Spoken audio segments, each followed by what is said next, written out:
Welcome back to another episode of Squeak of the Week and our second installment of the Dragon Month special. Today I have another story for you. Back in high school in 2017, there was this dragon I had seen online that I really wanted to get. And after going back and forth for a few months, I finally decided I was going to get it. But that day, every Amazon and eBay listing had just disappeared.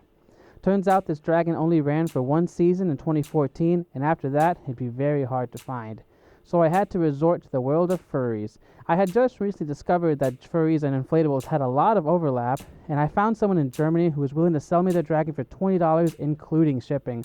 However, they didn't give me any tracking information, so I waited anxiously, checking the mail every day for 3 weeks, and the package didn't show up, and I thought I got scammed. But one fateful day, a German box showed up, and I had the dragon that we're going to showcase this week.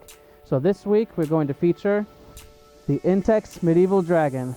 Intex has released quite a few dragon designs already, with the first one dating all the way back to 1988, and the most recent ones being those island-type toys.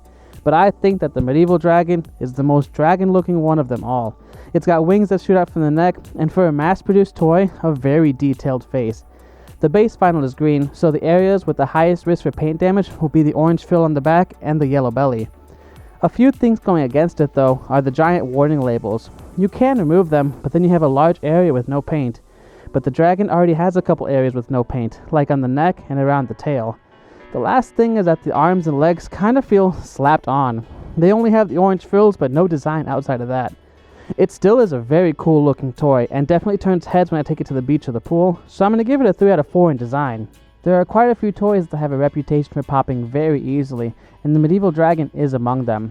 For starters, it's made up of mostly pinch seams, and the seams on the accessories are those cul-de-sac seams, all very prone to leaking. It has 2 very large negative curves on the body, one behind the neck and the other in front of the neck, and a smaller one on the face.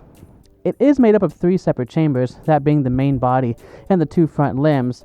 And it will get 1 point back because Intex tells us the weight limit for these toys is 40 kilograms or 88 pounds. I have seen some good reviews on durability, but that's mostly from grandparents buying these toys for small children.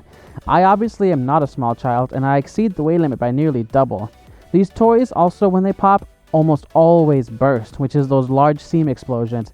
And I think that's kind of why they're hard to find secondhand, because the average person will just throw away a pop pool toy rather than trying to fix it. So for durability, I'm going to give this dragon a 2 out of 4. On land, these dragons are super comfortable chairs and very easy to ride on all angles, front, back, and side.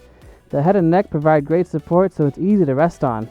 The dragon on the water is honestly a really easy ride. If you're riding facing forward, your chest leans up against the neck, and it supports you super well. Like we mentioned in the previous section, the durability is just a little on the lower end, so we do have a leak in the back, but we're able to finish this recording here. This dragon is reinforced on the main body, but I haven't reinforced the back legs, and that's where all my leaks have been recently. For riding on the water, definitely super easy. Just gotta reinforce all the seams. I like to bring this reinforced dragon to conventions, either to keep in the room as an extra place to chill, or to bring to the pool tour pen to let people to ride on. Either way, it's gonna get a 3 out of 4 in this category. Great ride. The last category and big question is bang for your buck. Are these toys worth my money? And I would say yes. Granted, these dragons are hard to find, but not impossible. And legend has it that you can still find them in small beach shops scattered around the world. There are a couple listings that show up on eBay every now and then, but those are more expensive. If you do get your hands on one of these, you'll have a very cool dragon that turns heads and is great for photos. I really like mine. They are a little on the smaller end, but still very popular. So I'm going to give it a 3 out of 4 in this category. So how did the Intex Medieval Dragon do? Its lowest category was a 2 in durability, but then it got 3s in design, rideability, and bang for your buck for a grand total of 11 out of 16 for the Intex Medieval Dragon. This is one of my favorite toys, and I definitely recommend it, especially for dragon lovers. But like usual, for any mass-produced toy, I recommend reinforcing the seams. This concludes our episode of Squeak of the Week, and I will see you next week with another toy. Have a good one.